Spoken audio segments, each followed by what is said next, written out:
about interrelationships between, you know, what happens on the side of the street and the street. And creating these relationships, you see that the street becomes animated.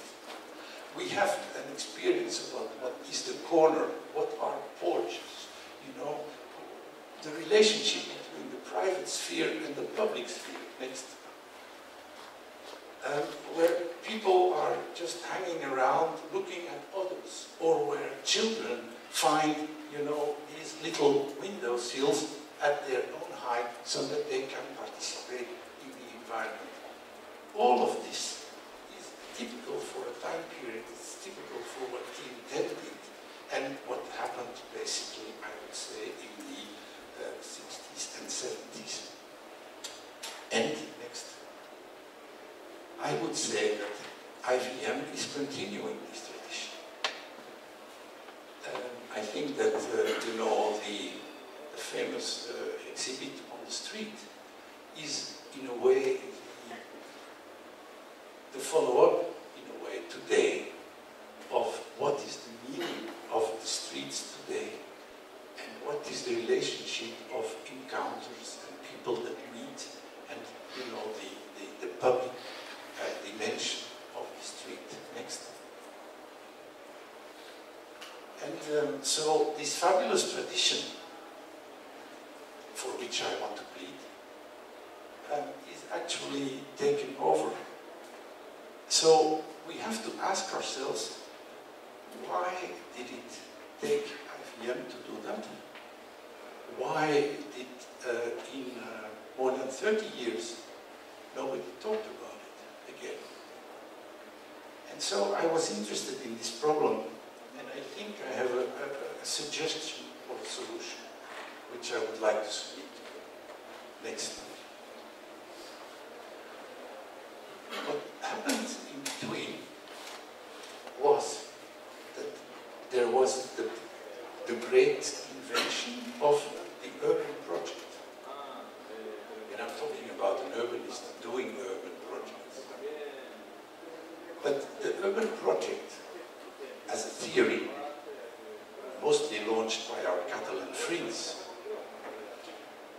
However, if in the origin they, you know, suggested the intermediate scale to be very important, what we saw in practice, as well in the Anglo-Saxon context, as basically in the French context, is that it was drawn to operations of fragmented zones, of partial zones of intervention, highlighting that you could not change the city in its whole, so you should change part of the city. In order to do that, you had specific operators, private, public relationship in the Anglo-Saxon context, in the French context, the SEM, Société d'économie mixte, that were operating. And what you see is that this is a very, it's not enough reflection, but it's Euro-Mediterranean, Lille, you know, we could say the London Docklands, we could speak about Dublin Docklands, we could speak about, of course, these Docklands here in this city, and so forth, you know. Next. And in each of these operations, what we see, in my opinion, in hindsight, is that very often they concentrate around a few important iconographic buildings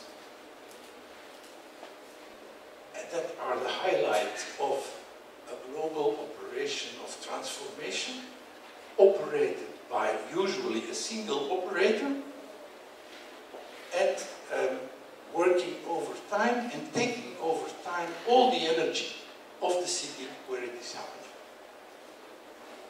Next. So, in this opinion, urbanists, for the best time of these 20 years that go from the 80s to 2000s, more or less, have been these urban projects and have concentrated on this and have been used and employed in another scale, this kind of intermediate scale, which sometimes, because these urbanists were also the directors of the architects that were individually working for them, not always concerned about the same kind of items. By the end of the 90s, we get again a new interest for the large scale. We get it, think about Le Grand Paris, you know, and other competitions for great cities. Think about the American situation, particularly the landscape urbanism development, where landscape architects are taking over urbanism in a way because of the interest in the large scale. Now, one of the founding books, and of course also members to do that, is James Corner, professor in Philadelphia of landscape architecture, who developed this very famous book, Taking Measures of the American Landscape, based on fantastic pictures of Alex McLean. And if you see, let's go into what is really done. Yes, please. And I take each time the example of, you know, an actual situation and the way that this situation is being analyzed.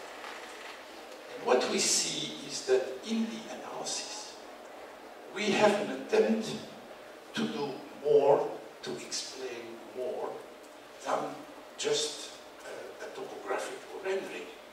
We have an attempt to understand, to make legible. But let's see this case, for instance. We have the red lines that are actually giving the plots, but we have on top of that the white lines that are giving the topography. And on top of that, we have the different crops, the plantations. Now, this is relatively simple. It's only combining three things together in order to say the reality is more complex than just the image. Let's analyze all the different levels. Next. We see the same with, I don't have too much time, so we see the same in this image where at the same time we get the plots, we get the differentiation, we get in this case geological information, we also get the crops, and the different kinds of seasons are even expressed here. Next. Or in this case of New Mexico landscape, where we have the idea of the old ruins. It's not just the ruins that are expressed, but it's also the way they look. It's also the section and the way the sun is affecting and eroding the landscape. It is taking all other information, which of course is combined in this picture. Perhaps, and I'll let it up to you to judge, becomes, at least for the eye that is not very experimented, not so easy to discern, whereas it is made in order to give an interpretation.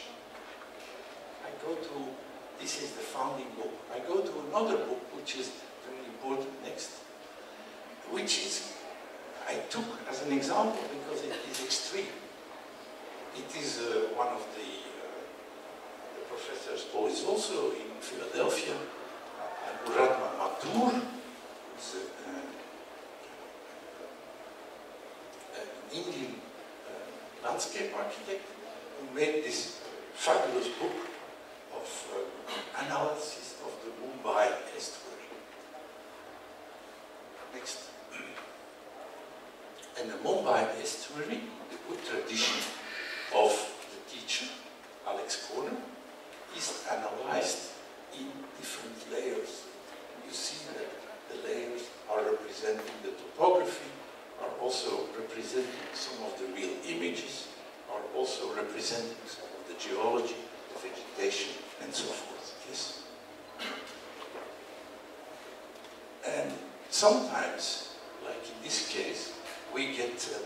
profiles. The profiles determine spots of reservoirs of water. The whole dike system is illustrated, and so forth. Next. And I'm bringing these images because in this case it's a trajectory. On the right side you see the image as they are compiled. On the left side we see the trajectory, we see again the sections, we see the plantations, we see the existing fort in the buildings, some of the real images are portrayed. And the question is the ambition not getting too extreme? Can you still read it? Yes. Undoubtedly, this kind of images and this kind of analysis produces beautiful pictures. Well, we can always say that we discuss about what is beauty, but let's say that the ambition is there to make beautiful pictures. The question, however, is, are we making a legible analysis? Yes, next.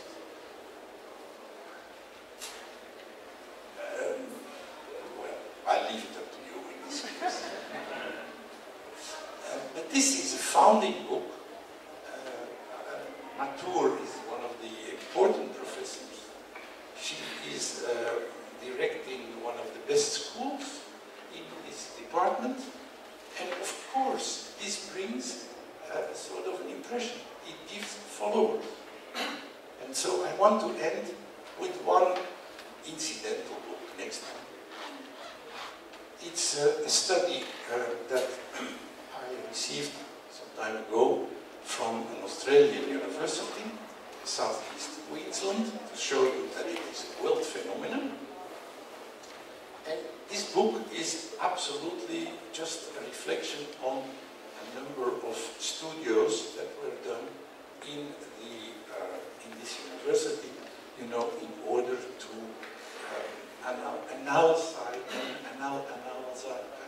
analyze certain cities and certain parts of cities. So, I mean, to create legibility. I'm going to show you. Next. What I'm trying to say is that, in my view, these images produced by students can be called a sort of an aesthetically challenging juxtaposition of images. And of course, the computer helps a lot with that. You can just sort of scan everything and you can just put it together, and there we are.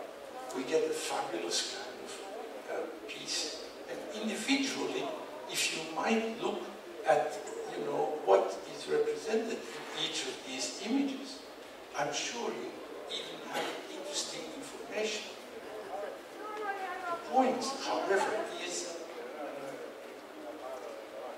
what is the objective in the end? You get and as a somewhat older professor, I can speak about experience, you get the crazy feeling that the students are fooling you know? That they are expecting that you will never be able to read all these things, so you will tell, okay, that's fantastic. And the real ambition about what is a legible city, perhaps it's lost next. This is about an area, you know, a relatively simple area in the outskirts of Australia, of Queensland.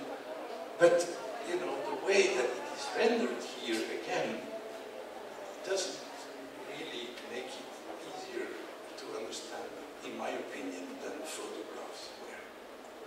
So let me end with the following question next, or the following statement.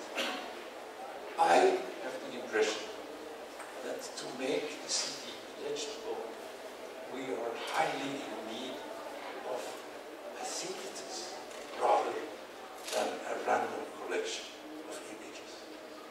Thank you for your attention.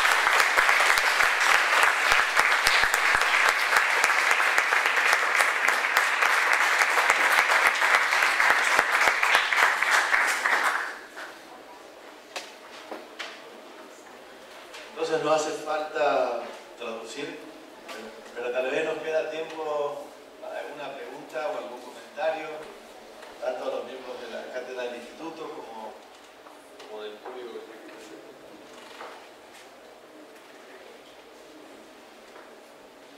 ¿Alguna pregunta?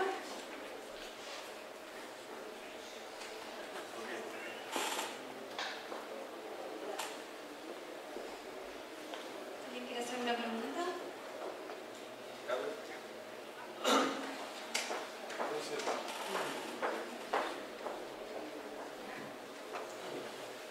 Creo, en castellano, sí, eso claro.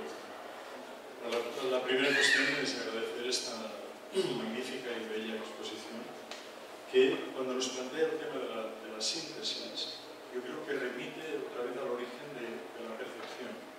O sea, realmente, si la retina, todo lo que ve, lo transmitía al cerebro, nos volveríamos locos.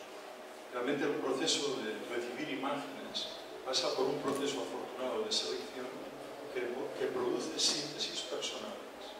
Estas síntesis son intuitivas y de algún modo sensibles, pero también educadas. El geógrafo posmoderno Yifutuan dice: la mitad de la belleza está en lo que ves, pero la otra mitad está en cómo miras, ¿no? Desde dónde conoces. Estoy muy de acuerdo en el tema de la síntesis.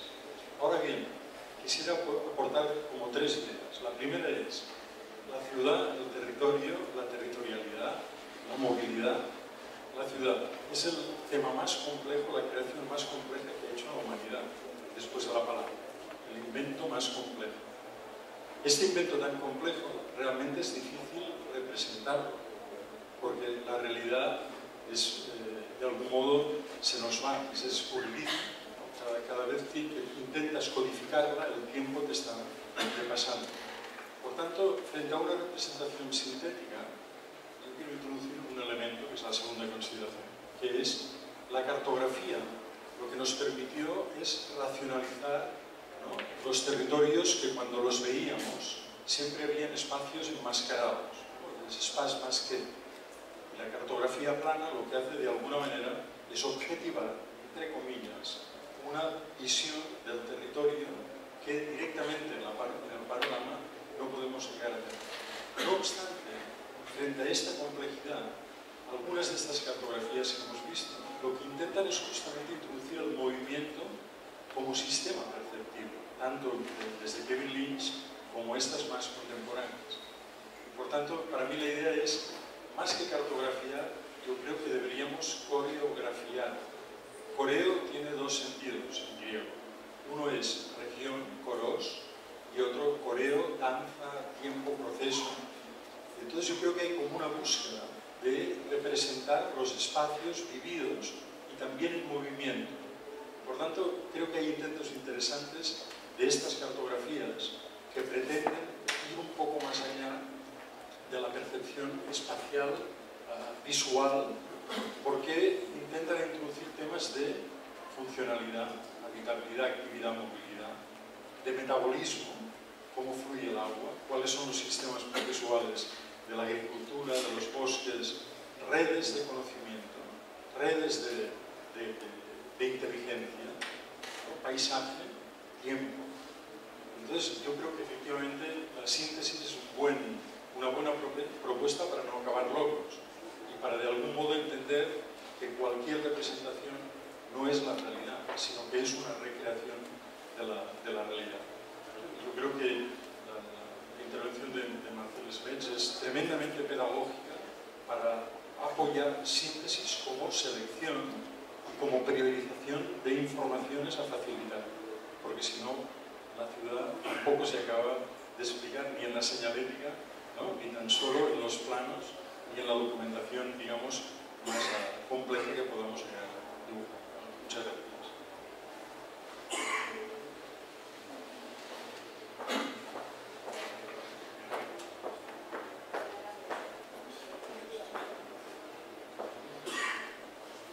Marcel, también felicitarte, obviamente, por no solo lo interesante, sino lo bello de tu exposición, y pedirte si podías reflexionar un poco, como lo dejaste ver en tu presentación, que las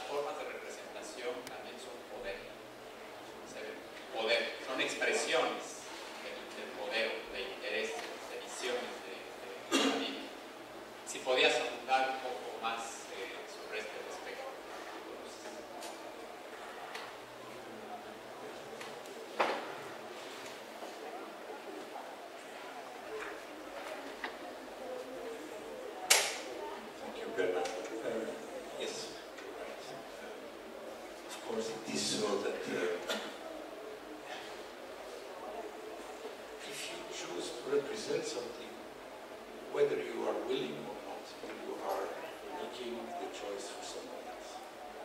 You cannot avoid it. So, consciously or unconsciously, the representation is a question of power. And this is where we have to be extremely clear, also extremely cautious, in my opinion.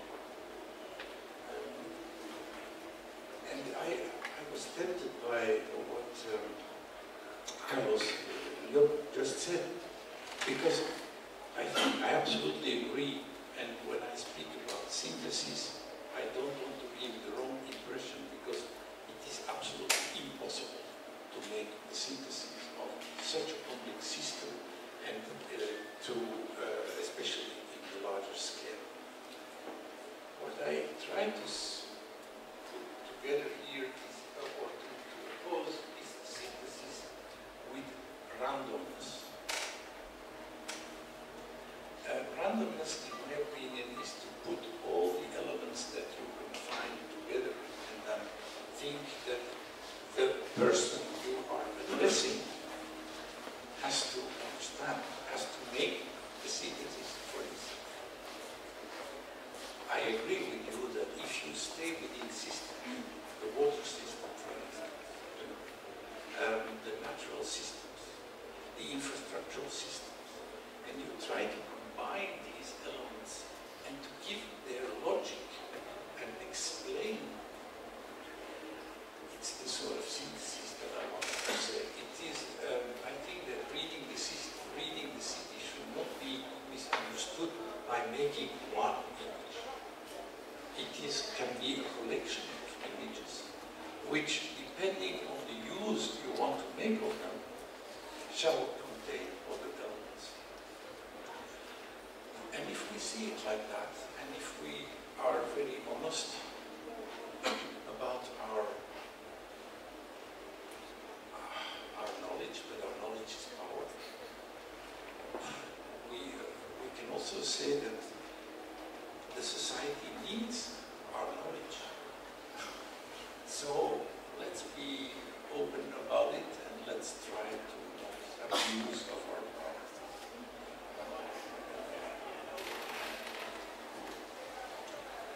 ¿Alguien más?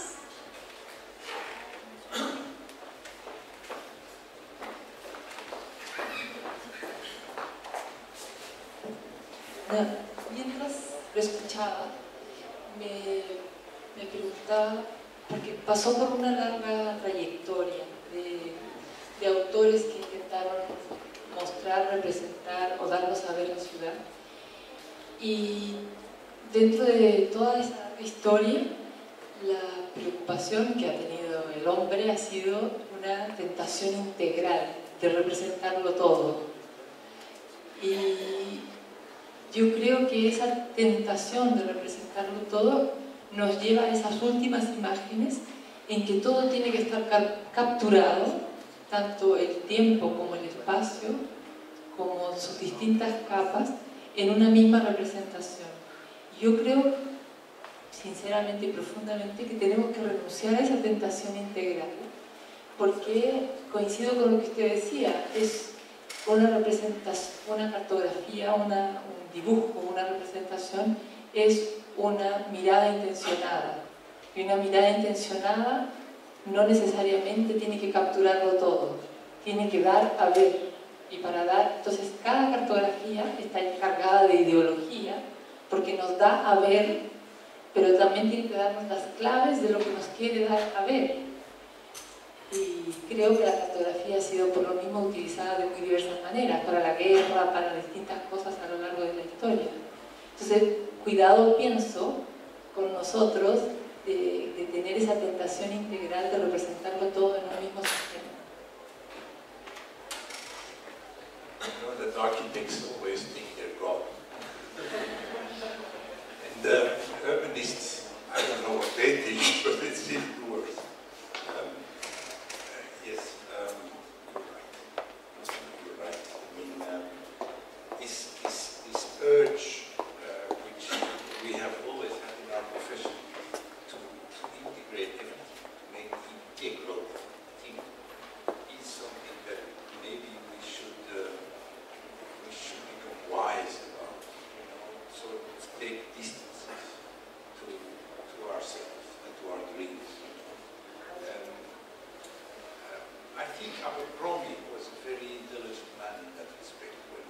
developed in the 1940s.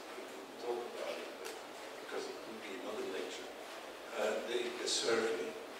When you look at the surface of Abercrombie, they contain already very layered kind of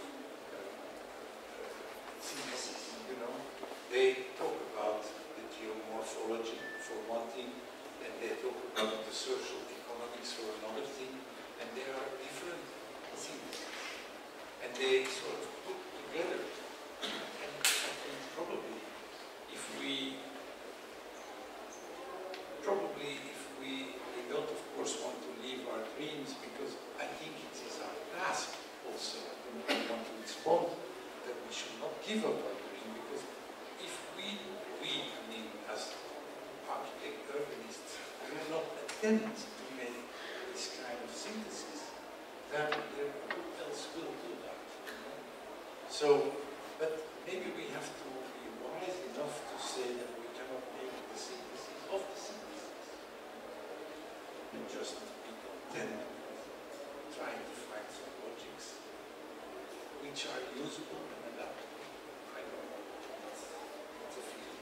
But I think within IBM we should really take these points of discussion and try to measure our ambition to what we should be able to do today in order to meet this difficult project of making legible, more legible, are difficult to understand.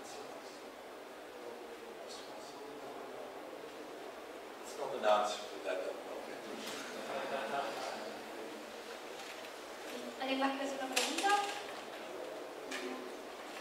Bueno, agradecemos nuevamente a Marcel.